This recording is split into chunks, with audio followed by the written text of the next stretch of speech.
સારસ્વત મિત્રો માનનીય આચાર્ય શ્રી થોડા સમયમાં હાજર થશે. તો માનનીય આચાર્ય શ્રી ડોક્ટર નિલેશજી જોશી સાહેબ, ઉમા વિભાગના સુપરવાઇઝર શ્રી સતીશ સર, માધ્યમિક વિભાગના સુપરવાઇઝર હરેન્દ્રભાઈ, સૌ સારસ્વત મિત્રો અને વહાલા વિદ્યાર્થી મિત્રો,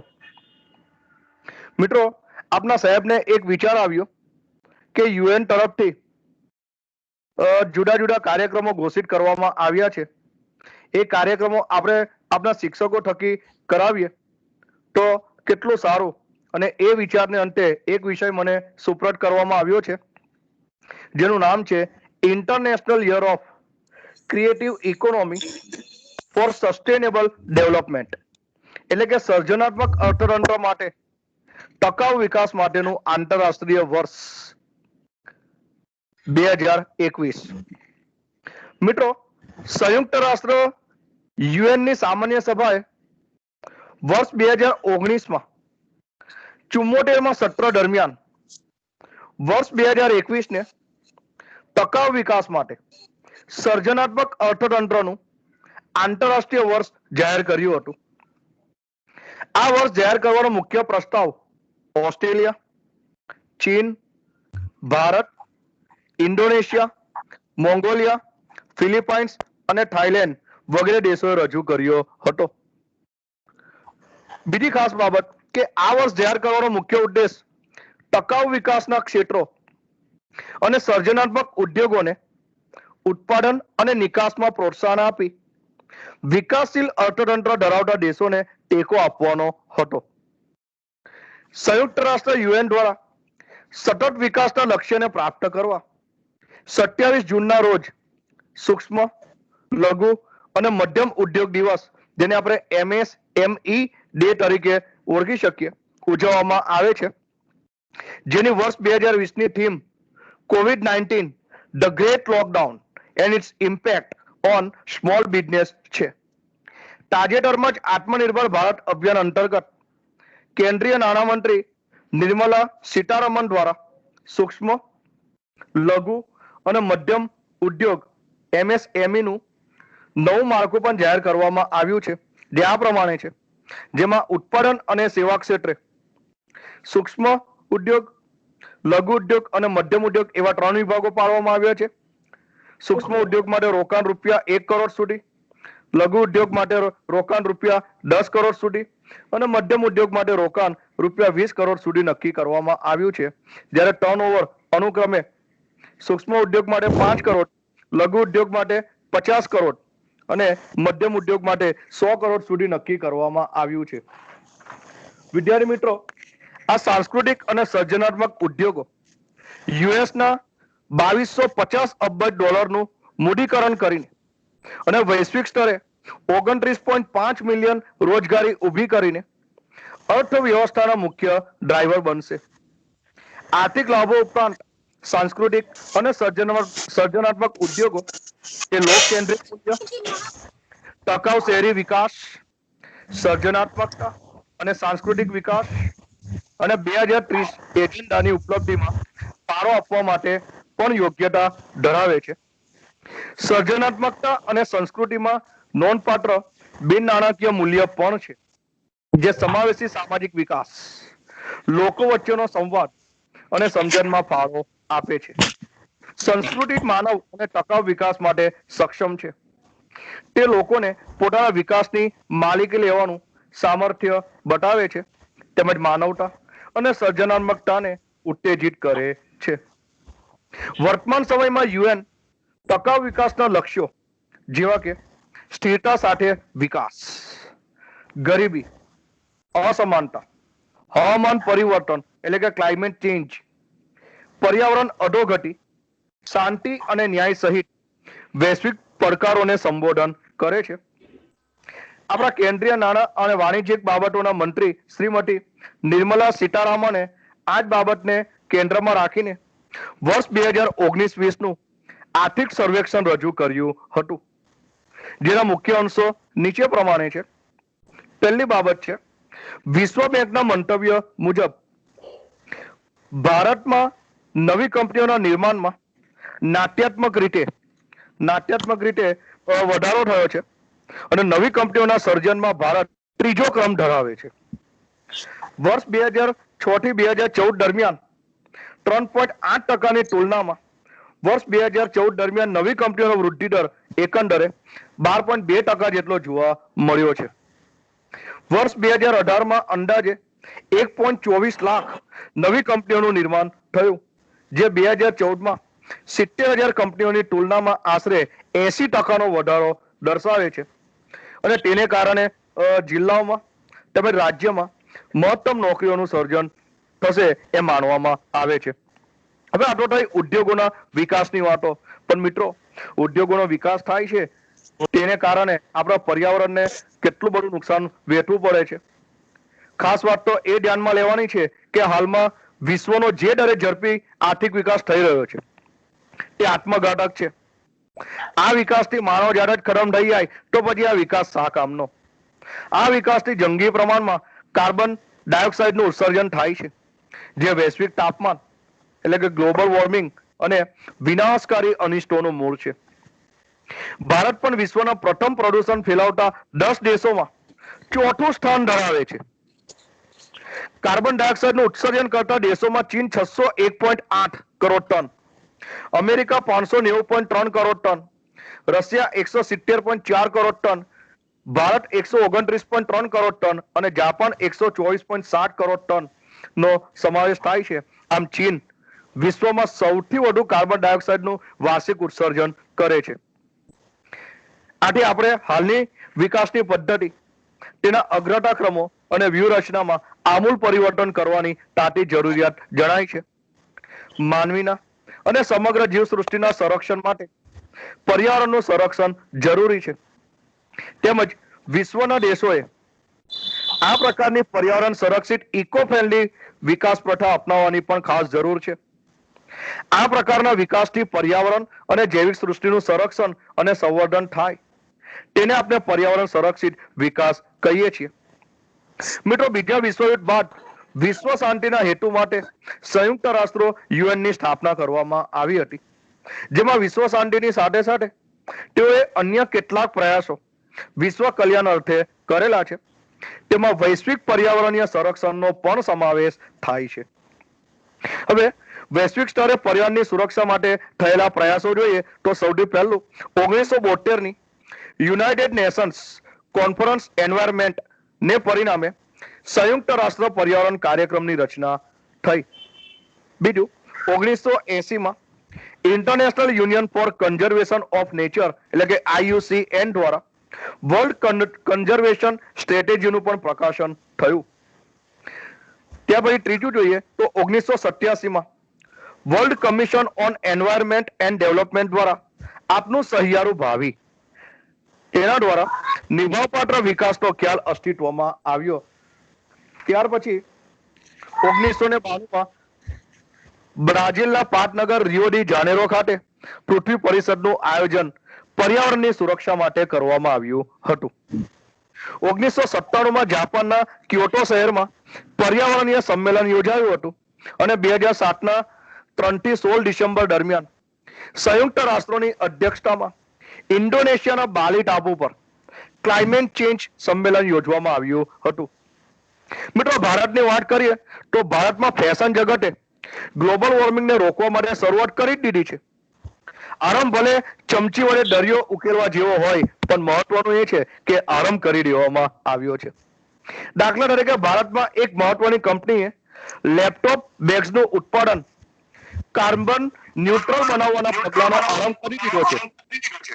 ઈ બેગ્સ અને ફેશનેબલ વસ્તુઓનું ઉત્પાદન પણ કાર્બન ન્યુટ્રલ બનાવવાની શરૂઆત કરી દેવામાં આવી છે. આપણે ઇકો ફ્રેન્ડલી ઉત્પાદન વ્યવસ્થા વિકસાવવી જોઈએ અને પ્રદૂષિત ઉદ્યોગો ઉપર તાત્કાલિક પ્રતિબંધ મૂકવા જોઈએ. આ ઉપરાંત થર્મલ ઉર્જાનું ઉત્પાદન ઘટાડીને પવન, દરિયાના મોજા, સૂર્યપ્રકાશ, ગોબર ગેસ અને બાયોગેસ ટેકનોલોજીના આધારે વીજળી પેદા કરવી જોઈએ. વાહનોમાં પેટ્રોલનો વપરાશ ઘટાડીને તેને બદલે સોલર એનર્જી કે CNG નો વપરાશ કરવો જોઈએ. વળી આપના જીવનને પર્યાવરણ સંરક્ષિત બનાવવા માટે ગાંધીજીના સાદું જીવન અને ઉચ્ચ વિચારો ને આત્મસાત કરવું જ રહ્યું. જેથી પર્યાવરણને થતું નુકસાન ઓછું કરી શકાય. એ સાથે મારી વાણીને અહીં વિરામ આપું છું. મને આ કાર્યક્રમમાં બોલવાની તક આપવા બદલ આચાર્ય શ્રી નો ખૂબ ખૂબ આભાર. સુપરવાઇઝર શ્રી સતીશ સરનો અને હરેન્દ્રભાઈનો પણ ખૂબ ખૂબ આભાર. દિલીપભાઈ. હા, પેલો આગળ કોણ છે બોલો હવે. ઓકે, હવે આપણે કાર્યક્રમમાં આગળ વધીએ. હવે વિડીયો ઇન્ડિયન ઇકોનોમી 1947 to 2020 નો જે વિડીયો છે એ વિડીયો હવે સ્ક્રીન ઉપર આપણે જોઈશું.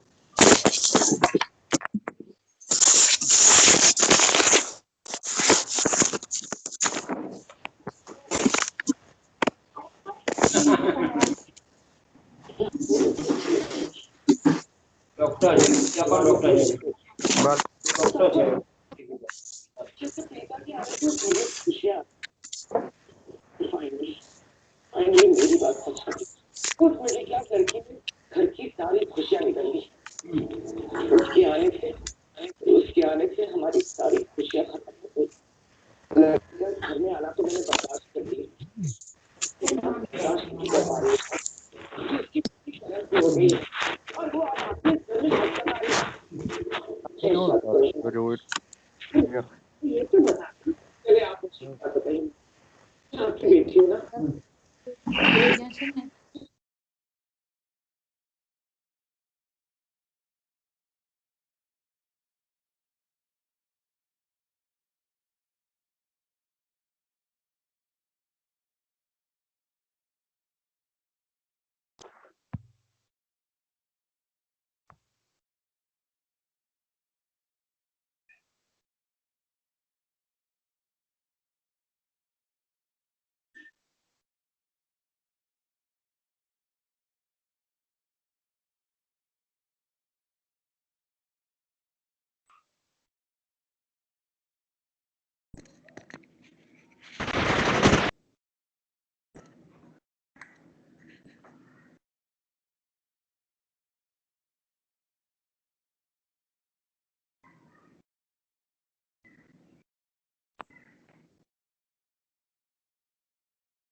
દિલીપ સર, હાજી. વિડીયોમાં અવાજ નથી આવતો.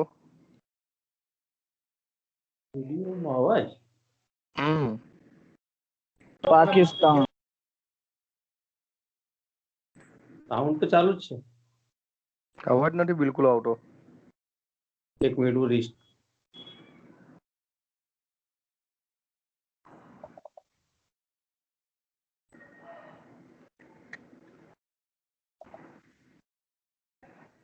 આવે છે હવે?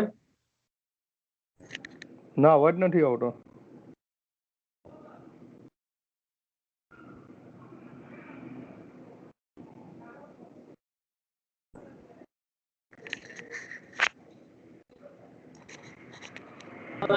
કોઈ બેબી વસ્તુ એને છેલ્લે લેવાય દિલીપભાઈ,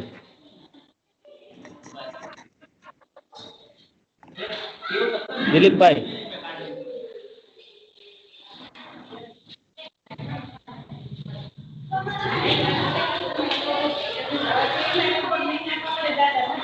સાંભળો છો? દિલીપભાઈ, દિલીપ સર, ઓલ મ્યુટ થઈ જાઓ બેટા, ઓલ મ્યુટ થઈ જાઓ.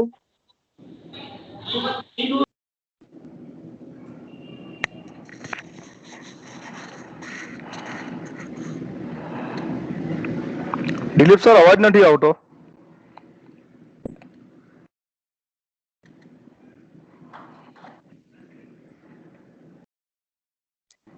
માઇક બંધ છે.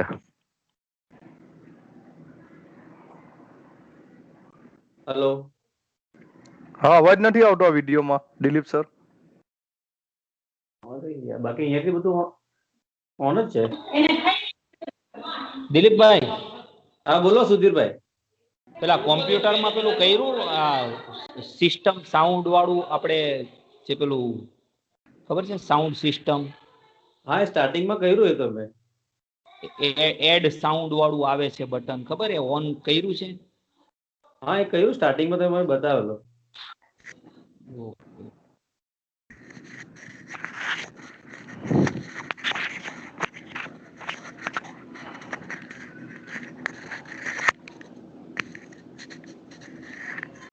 ઉમેશભાઈ સ્ક્રીન શેર કર્યું તમે? સ્ક્રીન શેર કરો તો વિડીયો દેખાશે. અહીં તો વિડીયો પણ નહીં દેખાતો. દિલીપ સર, હા સ્ક્રીન શેર તો તમે કરશો ને? હા એ સ્ક્રીન શેર કરો તો જ હા, સ્ક્રીન શેર કરે દેખાય તો છે. વિડીયો પણ નથી દેખાતો. એ તો વિડીયો હવે સ્ટાર્ટ કરે છે પાછો. ઉપર દેખાય છે વિડીયો તો ભાઈ. મને નહીં દેખાતો ને હું પ્રોબ્લેમ છે? સુધીરભાઈ વિડીયો દેખાય છે ને? વિડીયો દેખાય છે, હમ, સાઉન્ડ નથી આવતો. સાઉન્ડ નથી આવતો. સાઉન્ડ નથી આવતો. સાઉન્ડ નથી આવતો. સાઉન્ડ બી ઓન છે અહીંયાથી.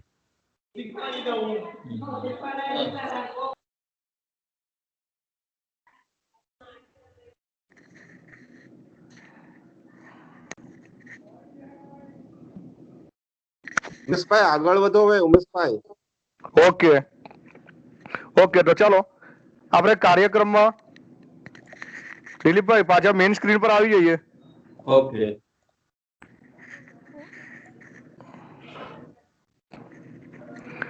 ઓકે વિદ્યાર્થી મિત્રો, તો હવે કાર્યક્રમમાં આપણે આગળ વધીએ. હવે ધોરણ 12 ની વિદ્યાર્થીની Pathan Ayman International Year of Creative Economy for Sustainable Development ઉપર પોતાની સ્પીચ રજૂ કરશે. પઠાણ અયમન. હા સર, અવાજ આવે છે ને મારો? હા બેટા. હા આવે છે બેટા. હા, સ્ટાર્ટ કરો. હા, ગુડ ઇવનિંગ એવરીવન. આજે હું તમારી આગળ સર્જનાત્મક અર્થતંત્ર માટે ટકાઉ વિકાસ કેવી રીતે કરવું જોઈએ તે બાબત પર મારા મંતવ્ય રજૂ કરું છું. આપણે જોઈ શકીએ છીએ કે 1939 થી 1944 ના બીજા વિશ્વયુદ્ધ પછી દુનિયાના વિકાસમાન દેશોએ તેમની ગરીબી, બેકારી, અસમાનતા અને ભૂખમરા જેવી સમસ્યાઓ ઉકેલવા માટે આર્થિક વિકાસ પર ઘણો ભાર મૂક્યો છે. આર્થિક વિકાસની જરૂરિયાત માત્ર વિકસતા રાષ્ટ્રો પૂરતી સીમિત નથી, પરંતુ આર્થિક વિકાસ એ આજે વિકાસમાન દેશોની પણ પ્રથમ આવશ્યક જરૂરિયાત છે.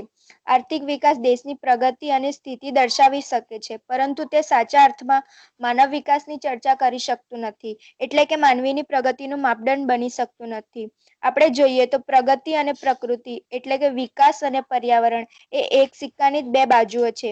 જ્યાં સુધી સમાજમાં પર્યાવરણીય સંપત્તિનો વિવેકપૂર્ણ ઉપયોગ કરવામાં નહીં આવે ત્યાં સુધી માનવ વિકાસને પુષ્ટિ મળી શકશે નહીં. એટલે જ તો કહેવાય છે કે માનવ સિવાય પૃથ્વી પર પર્યાવરણના ઘટકોને કોઈ ખાસ નુકસાન પહોંચાડતું નથી.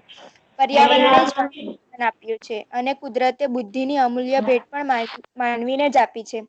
તેનો અયોગ્ય ઉપયોગ કરીને હજારો વર્ષોથી ચાલતી પર્યાવરણીય વ્યવસ્થા આપણે બગાડી નાખી છે.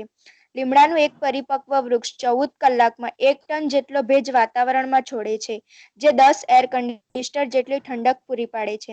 આપણે વિકાસના નામે ભૂલ તો કરી જ છે, પરંતુ હજી પણ આપણી પેઢી ન બગડે તે જોવાની આપણી ફરજ છે. પર્યાવરણની જાળવણી અને વિકાસ માટે 4 બાબતોનું ધ્યાન રાખવું જોઈએ. પહેલું એ કે વસ્તી વધારા પર નિયંત્રણ મૂકવું જોઈએ. બીજું, પ્રાકૃતિક સાધનોનો નાશ થતો અટકાવવો જોઈએ. ત્રીજું, ટેકનોલોજીકલ પ્રગતિ સાથે ત્યારે વધુ પ્રદૂષણ અટકાવવું.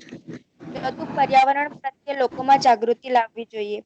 કાયદાથી કે જબરજસ્તીથી કોઈ જ કામ લાંબો સમય સુધી કરી શકાતો નથી, તેથી સમજાવટ અને પ્રોત્સાહન દ્વારા વસ્તી નિયંત્રણ કરવું જોઈએ. દરેક માનવીએ પર્યાવરણ પંચાળતી વસ્તુઓથી દૂર રહેવું અથવા તો બની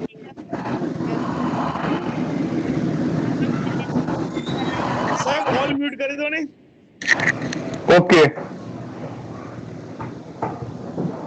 ઔદ્યોગિકરણે વિકાસ માટે જોડાયેલી જે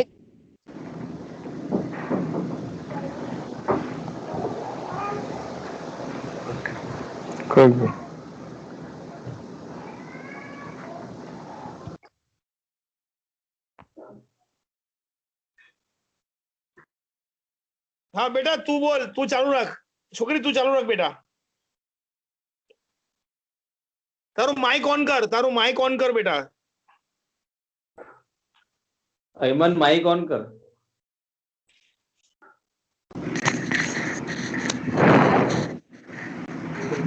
ઓકે અનમ્યુટ કરી બેટા.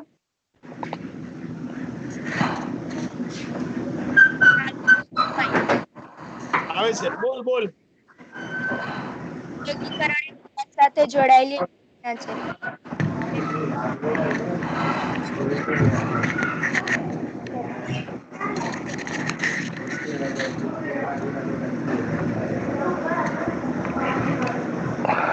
હેમંત, અવાજ નથી સ્પષ્ટ સંભળાતો. હેમંત,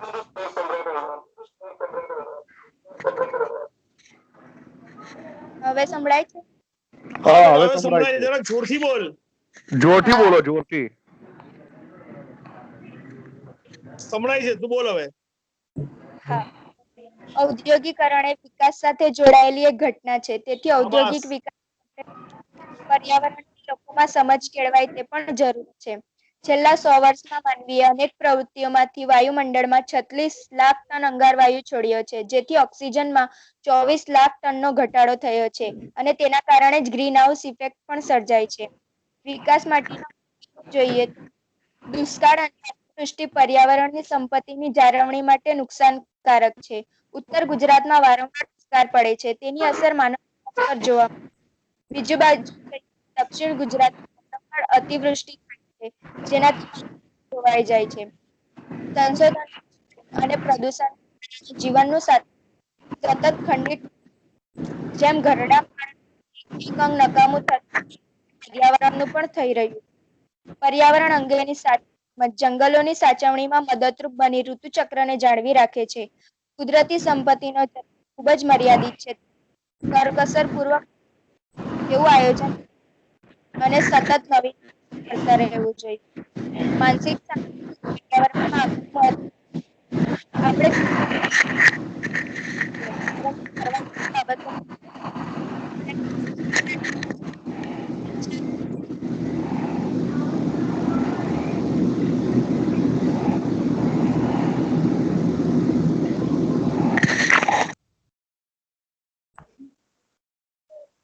હેમંત, માઇક ઓન કરજે બેટા.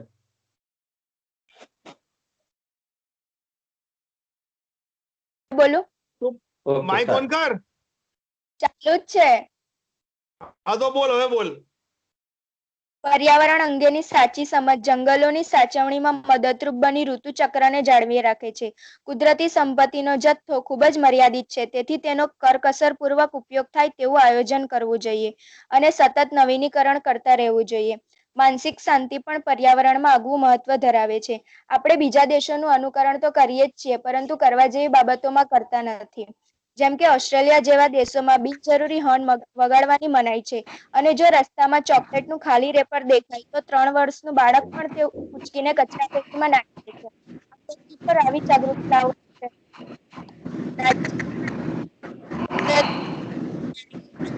પ્રયાસ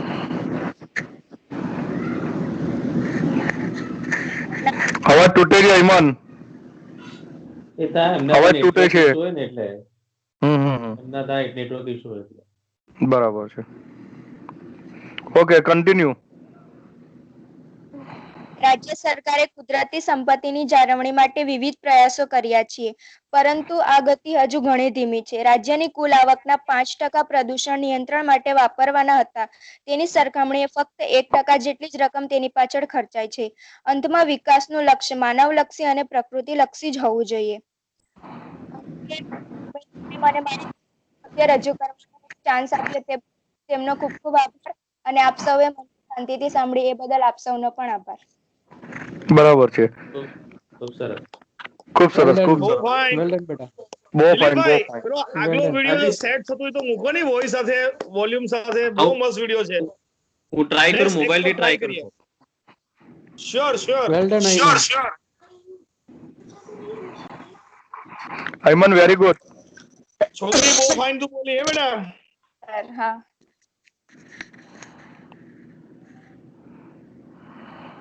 भारत दुनिया का 7वां सबसे बड़ा देश है एरिया के हिसाब से, दूसरा सबसे बड़ा देश है आबादी के हिसाब से, और दुनिया का सबसे बड़ा डेमोक्रेटिक देश है।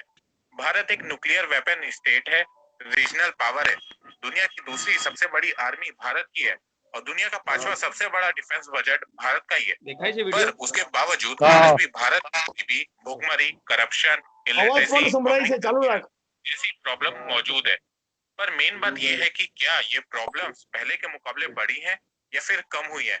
या फिर इन प्रॉब्लम्स में कोई सुधार आया है कि ये पहले से और ज्यादा खराब हालत में हो गई है? तो आइए जानते हैं इस वीडियो में। नमस्कार दोस्तों, स्वागत करते हैं आपका चार्जिंग पॉइंट हिंदी में। दोस्तों, आज की इस वीडियो में हम बात करेंगे past, present and future of Indian economy के बारे में सब कुछ, और साथ में जानेंगे 1947 से 2020 तक भारत की अर्थव्यवस्था कितनी बड़ी है और फ्यूचर में इकोनॉमी के हालात क्या होंगे। तो जुड़े रहिए आप इस वीडियो के साथ। भारत की अर्थव्यवस्था एक डेवलपिंग मिक्स इकोनॉमी है। बहुत लोग मिक्स इकोनॉमी का नाम सुन के ही कंफ्यूज हो जाते हैं, तो मैं आपको शॉर्ट एंड सिंपल तरीके से बताता हूँ। इकोनॉमी 3 टाइप्स की होती है, कैपिटलिस्ट, सोशलिस्ट और मिक्स्ड। कैपिटलिस्ट मतलब प्राइवेट सेक्टर, सोशलिस्ट मतलब जहां गवर्नमेंट ओन करती है, और मिक्स्ड जहां दोनों प्राइवेट और पब्लिक सेक्टर कंट्रीब्यूट करते हैं। एक समय भारत को सोने की चिड़िया कहा जाता था, फिर मुगल आए और उसके बाद अंग्रेज आए और दोनों ने भारत का खजाना खाली कर दिया। 1947 में जब भारत के पास कुछ नहीं बचा, तब जाके भारत आजाद हुआ और जैसे तैसे अपने कमीने पड़ोसी से संघर्ष करके अपनी जिंदगी गुजार रहा था। आजादी के बाद भारत में एग्रीकल्चर सेक्टर का सबसे अधिक योगदान हुआ करता था और तब से आज तक भारत को एक कृषि प्रधान देश बोला जाता है। आप इस फिगर में देख सकते हैं कि एग्रीकल्चर सेक्टर का कंट्रीब्यूशन जीडीपी में 50% से भी ज्यादा हुआ करता था 1950s में। एग्रीकल्चर सेक्टर को देश की रीढ़ भी कहा जाता था उन दिनों। फलों, सब्जियों, मसालों, वनस्पति तेलों, तंबाकू जैसे एग्रीकल्चर प्रोडक्ट्स का एक्सपोर्ट किया जाता था, जिससे भारत की इंटरनेशनल ट्रेड के साथ साथ इकोनॉमिक ग्रोथ भी होती थी। और ये एग्रीकल्चर प्रोडक्ट्स आज भी एक्सपोर्ट होते हैं। पर धीरे धीरे समय बदल रहा था, दुनिया इंडस्ट्रियलाइजेशन की तरफ बहुत तेजी से बढ़ रही थी। वेस्टर्न कंट्रीज ने इंडस्ट्रियलाइजेशन की मदद से अपने आप को डेवलप करना स्टार्ट कर दिया था, और इन सब चीजों को देखते हुए भारत में इंडस्ट्रियलाइजेशन की शुरुआत हुई। पहले एग्रीकल्चर सेक्टर का मेजर कंट्रीब्यूशन हुआ करता था भारत की अर्थव्यवस्था में, क्योंकि उस समय भारत में और कोई सेक्टर नहीं था। पर फिर कुछ सालों बाद इंडस्ट्री सेक्टर में ग्रोथ स्टार्ट हुई, जिससे भारत में भी प्रोडक्ट्स बनने लगे और एक्सपोर्ट होने लगे, और साथ में ऐसे को बढ़ावा एग्रीकल्चर सेक्टर के साथ मिलकर काम करते थे, जैसे एनिमल फूड बनाने वाली कंपनियां, दूध पैकेट बनाने वाली कंपनियां, या ऐसी कंपनियां जो बाजारों में अच्छे क्वालिटी के फल सब्जियां खरीद कर उन्हें पैक करके दोबारा बेचती थी। पर देखा जाए तो भारत की रियल ग्रोथ की शुरुआत सर्विस सेक्टर के ग्रोथ के कारण हुई। इंफॉर्मेशन टेक्नोलॉजी, बीपीओ जैसी टेक्निकल फील्ड में ग्रोथ से भारत की रियल ग्रोथ होनी स्टार्ट हुई। सर्विस सेक्टर की न केवल भारत की अर्थव्यवस्था मजबूत होने लगी, बल्कि इंडियन बिजनेसेस की भी ग्रोथ होने लगी। सर्विस सेक्टर के कारण भारत को ग्लोबली अपने आप रिप्रेजेंट करने का मौका मिल गया था। भारत ने यह मौका गंवा दिया अपने आप के और धीरे धीरे ग्लोबल मजबूत करने लगा। इसका नतीजा हमें आज के दौर में दिखाई देने लगा है। टीसीएस, इंफोसिस एग्जांपल्स हैं। आदि के बाद से भारत को आर्थिक मंदी का झटका लगा है। 1991 2008 ये 1991 में आई आर्थिक मंदी के पीछे इंटरनल रीजन थे, लेकिन 2008 ग्लोबल रिसेशन के चलते भारत की अर्थव्यवस्था को झटका लगा था। 1991 में भारत के आर्थिक संकट में फंसने की सबसे बड़ी वजह थी पेमेंट क्राइसिस। इस दौरान भारी कमी आई थी, इससे देश दो में था। देश का ट्रेड बढ़ा चुका था, भारत का फिजिकल डेफिसिट बहुत बढ़ गया था। 1990 के अंत तक स्थिति इतनी गंभीर हो गई थी कि भारत के फॉरेन रिजर्व में मुश्किल से 3 सप्ताह के इंपोर्ट लायक पैसा बचा था। दूसरी बार आर्थिक संकट ने 2008 में दस्तक दी।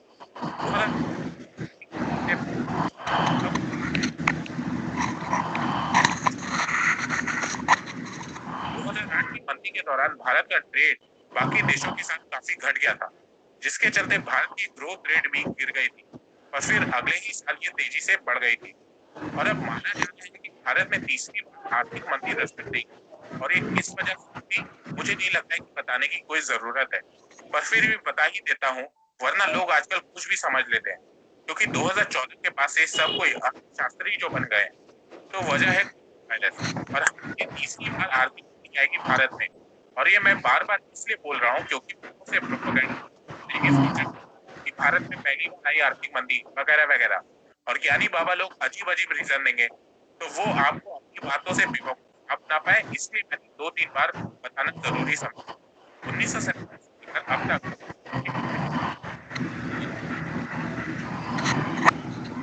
साल 1991 से एक बार फिर भारत में आर्थिक तरक्की की शुरुआत हुई।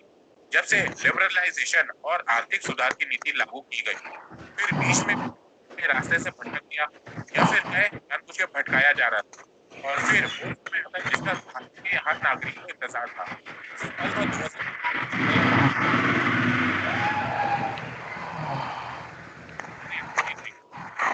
2014 से 2018 तक भारत की अर्थव्यवस्था वर्ल्ड की फास्टेस्ट ग्रोइंग इकोनॉमी थी। और फिर 2019 में भारत में इकोनॉमी स्लोडाउन देखने को मिला। लगातार 6 क्वार्टर में भारत की जीडीपी ग्रोथ रेट गिरी और जैसे ही 7वें क्वार्टर में ग्रोथ रेट इंक्रीज 4.5% से 4.7% हुई, उसके तुरंत बाद पता नहीं कहां से ये चाइनीज वायरस आ गया। एक सेकेंड, कहां से क्या मतलब है? चाइना से ये वायरस आया।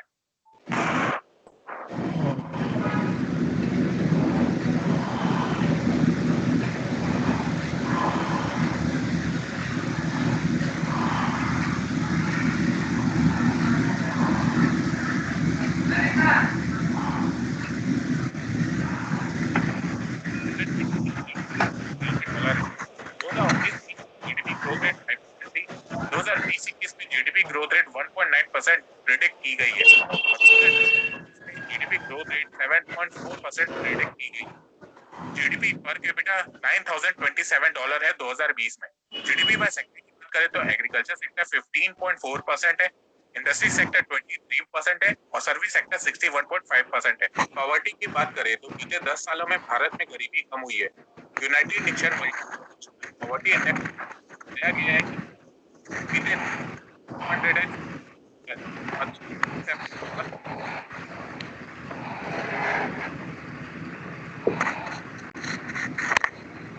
2016 की है। हर 5 साल में यूएन की रिपोर्ट आती है तो 2021 की रिपोर्ट में आपको और गरीबी कम होते हुए दिखाई देगी भारत में। ब्रुकिंग ब्लॉक्स की एक रिपोर्ट में बताया गया है कि हर मिनट 44 भारतीय एक्सट्रीम पॉवर्टी से आगे हैं। पर कोरोना के अनुमान लगाए लगभग 100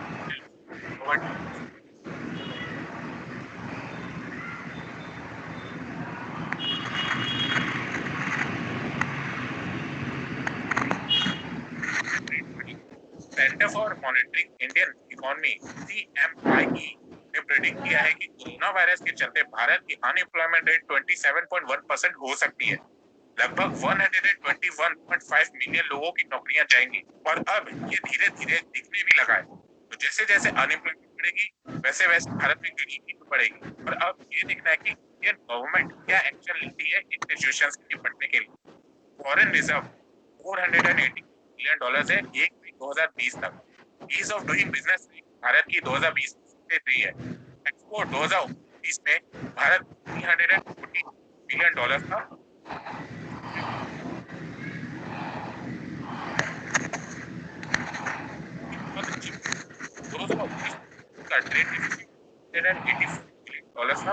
$2020 में ये $152 बिलियन हो गया और कम होने की वजह से चाइनीज वायरस की लॉकडाउन हो गया। फिर उससे बिजनेस इंडस्ट्री ट्रेड बंद हो गया। इन्फ्लेशन रेट फरवरी 2020 में 6.5% और उम्मीद किया जा रहा है कि साल के एंड तक 3.3% तक आ जाएगा। देखा जाए तो मोदी गवर्नमेंट ने इन्फ्लेशन को बहुत अच्छे से कंट्रोल किया है अभी तक। और ये आप इस फिगर में देख सकते हैं कि 2014 से पहले इन्फ्लेशन रेट कितना बढ़ा हुआ था और 2014 के बाद इन्फ्लेशन रेट कम हुआ है।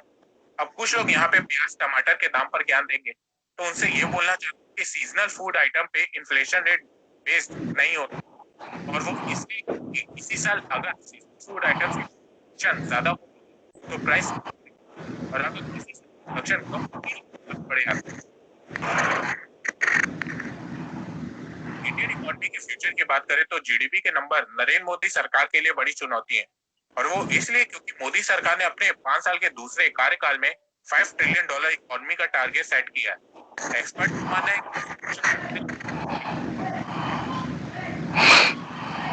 कि स्लोडाउन और अब चाइनीज वायरस के चलते ये टारगेट अपने समय पे पूरा होते हुए नहीं दिख रहा है। हालांकि देश को आर्थिक सुस्ती से निकालने के लिए बीते कुछ महीनों में सरकार ने कई नए फैसले किए हैं, जैसे कि कॉर्पोरेट टैक्स को कम किया है जिससे फॉरेन कंपनीज भारत में अपना मैन्युफैक्चरिंग यूनिट खोल सके, इंडियन कंपनीज मैन्युफैक्चरिंग यूनिट खोल सके और साथ में इंडियन स्टार्टअप को ज्यादा फायदा मिल सके।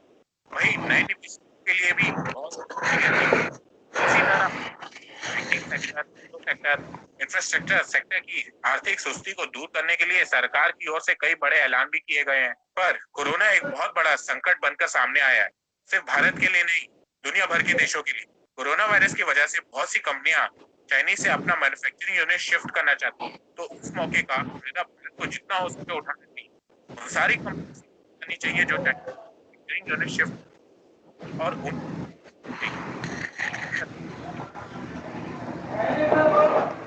जब ये मैन्युफैक्चरिंग यूनिट भारत में खुलेंगी तो इससे भारत में बहुत सारी जॉब्स जनरेट होंगी और उसके साथ साथ बहुत सारे न्यू स्मॉल बिजनेसेस खुलेंगे। United nation on Trade and Development एक report publish की COVID-19 country इसमें यूज करते हैं कि अब सभी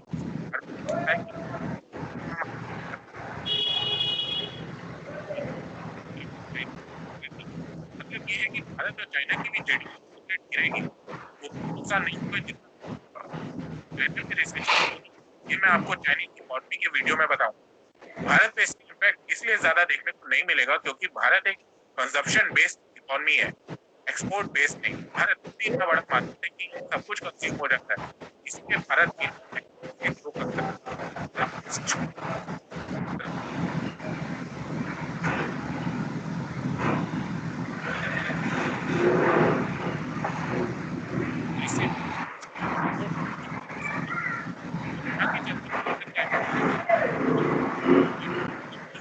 भारत का फॉरेन रिजर्व और रुपी डेप्रिशिएट होना स्टार्ट हो जाएगा और 1990 वाली सिचुएशन हो जाएगी।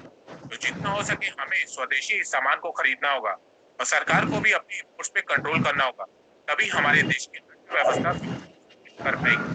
तो देखा जाए भारत में भी बहुत सी नौकरियां आ जाएंगी, लोगों की इनकम थोड़ी कम होगी, बिजनेसेस और इंडस्ट्री लॉस में जाएंगे, बैंक के एनपीएस भी बढ़ेंगे और इन सबको कंट्रोल करने के लिए भारत सरकार बहुत सी स्कीम भी लाएगी। तो दोस्तों अगर आपको ये वीडियो पसंद है तो आप इस वीडियो को लाइक कीजिए।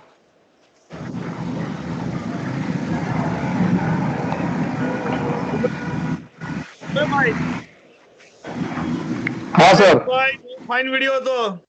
હા હા સરસ, thank you sir, thank you. હા હા મજા હા, આવી, મજા આવી.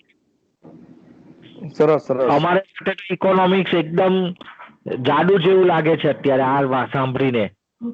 બરાબર જ છે ને, એમાં ભૂતકાળની જે વાત છે એની સાથે સાથે વર્તમાન કાળની પણ વાત કરી લીધી ને ભવિષ્યમાં કેવું હશે આપણું ઇકોનોમી, બરાબર છે, એનું સ્ટ્રક્ચર પણ આપણે અહીંયા જોઈ લીધું. એટલે ખરેખર વિડીયો તો થોડું જ્ઞાન વધારે એ પ્રકારનો જ હતો. હવે આપણે સમય પસાર ન કરતા ધોરણ 11A ના વિદ્યાર્થી રાઠોડ મયંકને આમંત્રણ આપીએ છીએ એની સ્પીચ રજૂ કરવા માટે.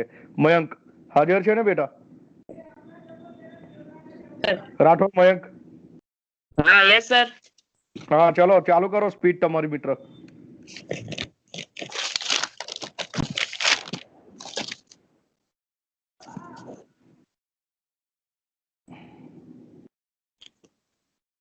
અર્થતંત્રનો વિકાસ અને પર્યાવરણની જાળવણીનો અર્થતંત્રનો વિકાસ.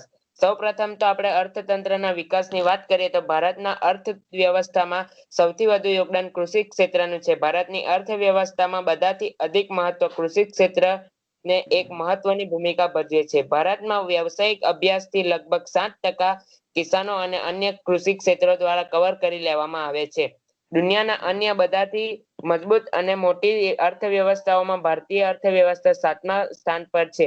ઔદ્યોગિકરણ અને આર્થિક વિકાસના સંદર્ભે વિકાસશીલ દેશોમાં બધાથી ઉપર ક્રમબદ્ધ દેશોમાં એક હોવાના કારણે ભારત લગભગ 7%ની ઓસતથી વૃદ્ધિ દરની સાથે એક મજબૂત વિચાર રાખે છે. ભારતની અર્થવ્યવસ્થા અમેરિકા, બ્રિટન, ચીન જેવા આર્થિક દેશોની વચ્ચે એક મજબૂત આર્થિક ખિલાડીના રૂપમાં ઊભું છે, પરંતુ વિકાસની જગ્યાએ સ્થાયી અને તુલનાત્મક રૂપથી સ્થિર છે. પરંતુ અત્યારે જ વિકાસ થયો છે. ભારતમાં વધતા માનવ અંકો અને અવસરોને સાથે દુનિયામાં અન્ય લોકોની વચ્ચે વધુ જલ્દી એક પ્રમુખ સ્થાનની પ્રાપ્તિની ઉમ્મીદ છે. ભારત એક એવું રાજ્ય છે કે જ્યાં વેદો, ધર્મ અને સંસ્કૃતિમાં પણ પર્યાવરણને વધુ મહત્વ આપવામાં આવે છે. ગુજરાતના દક્ષિણના ડાંગના આદિવાસીઓની વાત કરીએ તો ત્યાંના લોકો ડુંગર દેવની પૂજા કરે છે. તેમના દેવી દેવતાઓ વાઘ અને મોર છે. આ રીતે જો ધર્મની રીત હોય તો પ્રાણી જગતનું અને પક્ષી જગતનું પણ રક્ષણ થાય. પરંતુ આપણા દેશમાં આજકાલ પ્રદૂષણ વધી રહ્યું છે, જેને કારણે આપણે પર્યાવરણની જાળવણી કરો અને વધુ વૃક્ષો વાવવાના સૂત્ર અને રેલીઓ દ્વારા આપવામાં આવતા લોકોના અભ્યાસને પણ આપણે પ્રયત્ન થઈ રહ્યો છે. પરંતુ ઘણા લોકો લીમડો, વડ અને પીપળા જેવા વૃક્ષોની પૂજા કરે છે. આપણે જાણીએ છીએ કે આ વૃક્ષોની પૂજા કરીએ છીએ, પણ આ પણ એક વૃક્ષ બચાવવાની નીતિ છે જે ઋષિમુનિઓએ પહેલાના સમયમાં કાઢી હતી.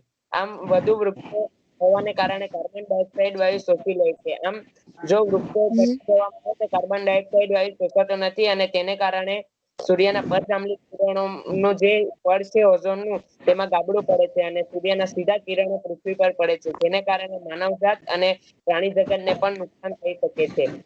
આ રીતે અનેક નુકસાન થઈ શકે છે અને પર્યાવરણ થઈ શકે છે. સમયમાં બદલાઈ બદલાઈ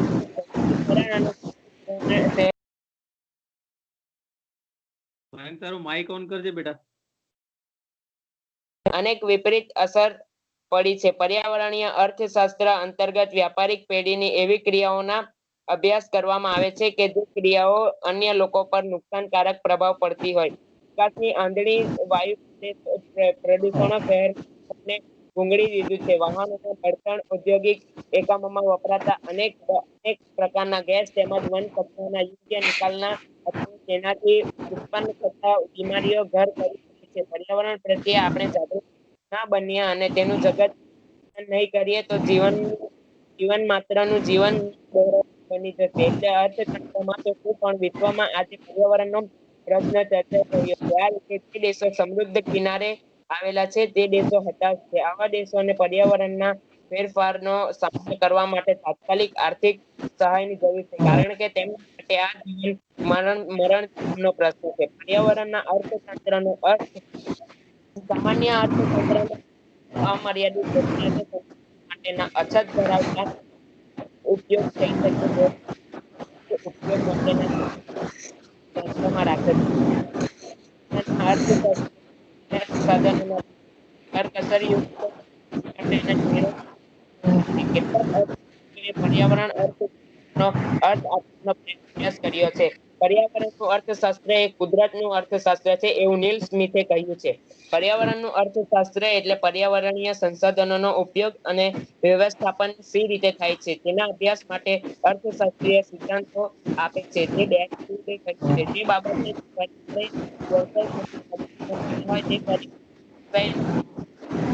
તરીકે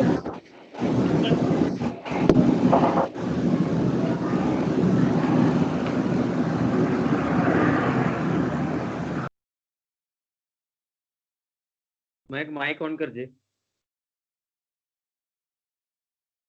આંતરિક બાબતોને નિયંત્રણમાં લઈ શકાય છે, જેને પેઢીને કંપની માટે આ બાબતોમાં અંકુશમાં રાખવાની બાબત મુશ્કેલ હોય છે. અને બાહ્ય પર્યાવરણીય બાબત જે આર્થિક બાબતો સામે સામાજિક સંસ્કૃતિ બાબતો, સરકારી અને કાયદાની બાબતો, વસ્તીશાસ્ત્રો લગતી બાબતો જે નિયંત્રણમાં રાખવામાં આવે છે તે રીતે લઈ શકાય છે.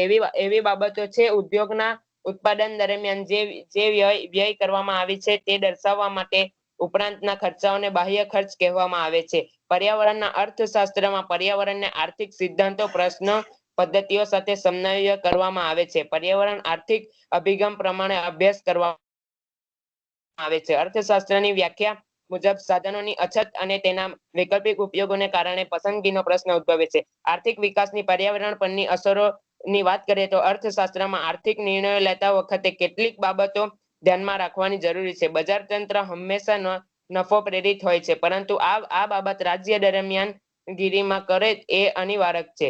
આમ જો જોઈએ તો લાભ મેળવનારાઓને લાભ ન મળવાને ભરપાઈ કરવું જોઈએ અને આર્થિક વિકાસ થયો એની સાથે રાષ્ટ્રમાં ઉત્પાદન, આવક અને રોજગારીઓમાં પણ વધારો થયો છે. અસ્તુ. ખૂબ સરસ બેટા. શાબાશ, શાબાશ, વેરી ગુડ બેટા, very good. Mayank, very good ખૂબ બેટા. સરસ, ખૂબ સરસ. હવે કાર્યક્રમના અંતમાં આપણે ગીતકાર નીરજની પર્યાવરણ પર કવિતા છે એ નિહાળીશું. ઇરશાદ.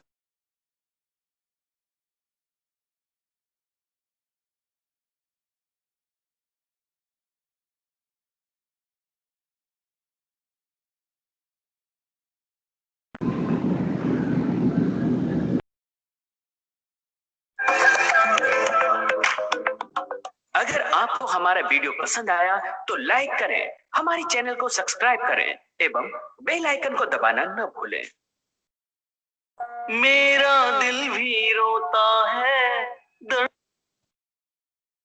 दर्द मुझे भी होता है, मेरा दिल भी रोता है, दर्द मुझे भी होता है।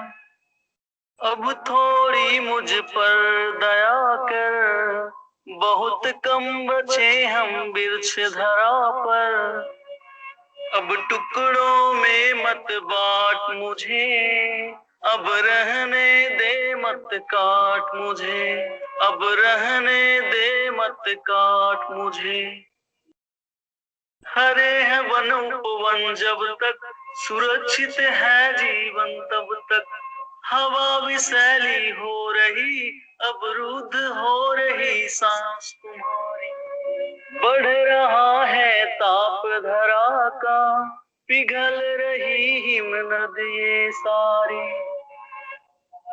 मैं बादल को खींच लाता, अच्छे लगते बरसात मुझे। अब रहने दे मत काट मुझे, अब रहने दे मत काट मुझे।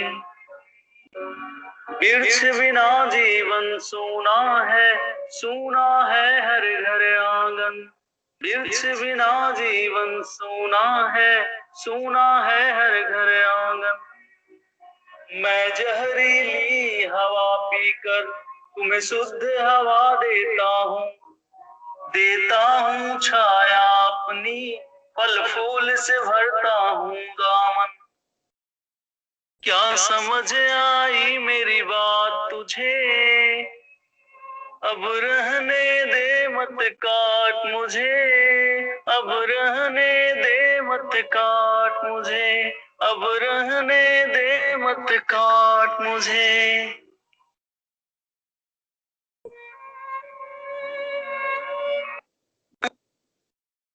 જોરદાર વિડીયો હતો. Very good, very good, very good. Okay Umeshbhai continue. Thank you sir. એ સાથે આજનો જે કાર્યક્રમ છે બરાબર છે એ અહીં પૂર્ણ થાય છે. હવે માનનીય જોશી સર આ પ્રસંગ ઉપર પોતાની વાતો રજૂ કરશે. જોશી સર. સતીશભાઈ, હરેન્દ્રભાઈ, મારા સાથી શિક્ષક મિત્રો અને આજે ઘણા બધા છોકરાઓ જોડાયા, ખૂબ આનંદ થયો. શરૂઆત ખૂબ સારી થઈ. મિત્રો 2 દિવસ પહેલા જયારે સતીશભાઈ સાથે વાત થતી હતી ત્યારે સતીશભાઈ બહુ સરસ ધ્યાન દોરેલું કે સાહેબ આપણે આપણી પેઢી માટે કઈ મૂકી જવાનું છે, તે સસ્ટેનેબલ એનર્જી, સસ્ટેનેબલ ડેવલપમેન્ટ કહેવાય. બહુ વાત હાર્ટ જ મને ખબર હતી. મિત્રો બેઝિકલી મારો વિષય છે ને ઇકોનોમિક્સ નથી, એકાઉન્ટિક્સ સ્ટેટ એ બહુ અલગ વિષય છે અને એનું આગવું મહત્વ છે. છતાં હું તમને એક નાની વાત કરું.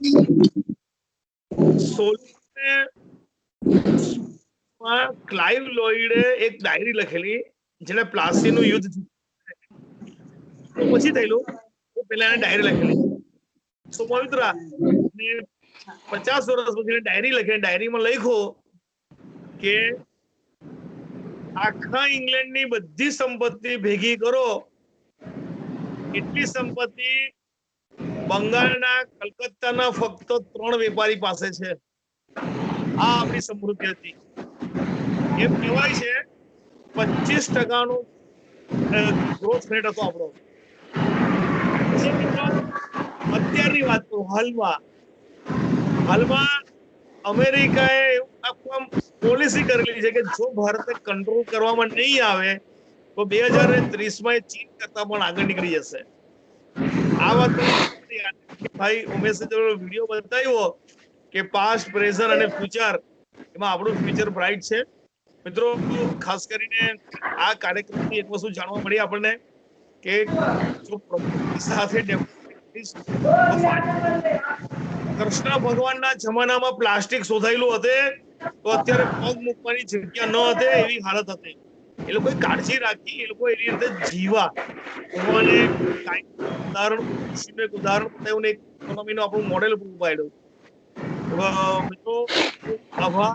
ખાસ કરીને ઉમેશભાઈએ શરૂઆત બહુ જબરજસ્ત કરી છે. અને આ કાર્યક્રમ 100% સફળ થયો છે. બાળકો પણ ખૂબ સારી રીતે જોડાયા, ખૂબ સરસ મજાના વિડીયો તૈયાર થયા. હવે અમારા એલડી ના શિક્ષકો કોઈ પણ પ્રકારના માઇક્રોસોફ્ટ ટીમ્સ ના કાર્યક્રમ માટે પરફેક્ટ થઈ ગયા છે. આપણે કોઈને કહી શકીએ લોકો કોઈ પણ પ્રકારના કાર્યક્રમ માટે આવો. મિત્રો બહુ જ 150 મિત્રો 100 સહી નથી.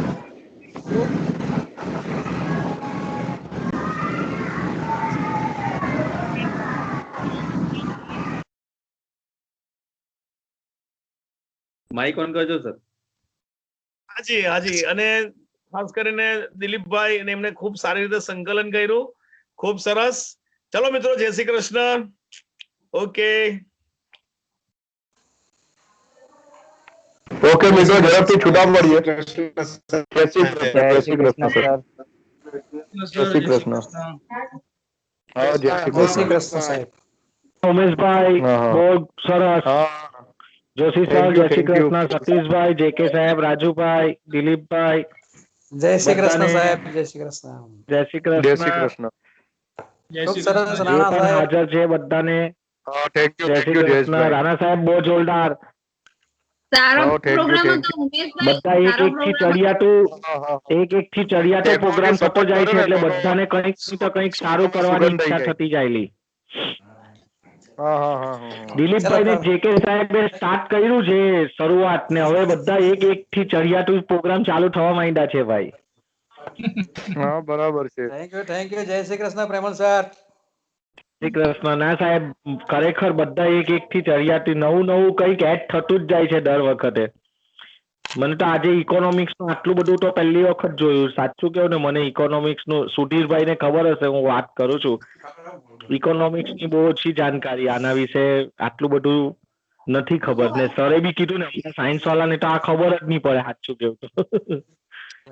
ચલો સાહેબ, બધાને જશોદાબેન જય શ્રી કૃષ્ણ. બધાને બાય. ચલો જય બાય. શ્રી કૃષ્ણ. બાય. ચાલો બાય. રાજુભાઈ એડવાન્સમાં બેસ્ટ ઓફ લક.